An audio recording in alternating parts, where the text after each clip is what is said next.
So I think the biggest challenges around how we use technology in undergraduate instruction are probably what we try to do outside of the setting of the normal school year. I think with respect to what happens during the school year, I think various forms of online education are going to play an increasing role. And they're an alternative to, particularly to large lectures as a way to engage students, to make material more adaptive, to be slightly more flexible. So you can think about an online course that runs in semi-synchronous mode. By that I mean you don't have fixed class times, it's not completely synchronous, and yet students have to complete things by certain deadlines. So it's not completely asynchronous where students are running all over the map. They're 3 months behind in a course and somebody else is 3 months ahead, but within a week or two.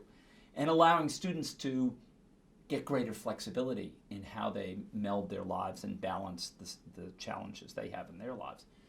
I think we also think about how do we enhance the experience outside of the normal setting. While I believe that undergraduate, high quality, residential education will remain the gold standard. And I think it does an incredible job of preparing people to be effective contributors to society, because the cultural things that occur are so important. And you look at the diversity of a modern undergraduate population. The students are learning a tremendous amount by living and working and studying with people who come from all different backgrounds. And that makes them more effective once they graduate. So I don't think we're going to replace that piece of it.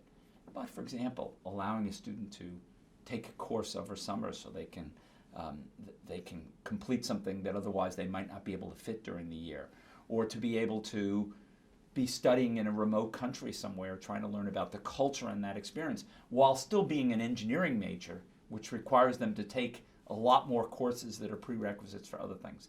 So I think we can get lots of added flexibility in terms of that.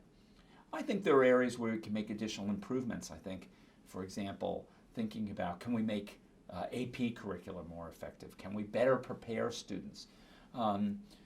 For students who are challenged and need remedial courses, which many students entering our community colleges and many of our schools do, can we do a better job on remedial education?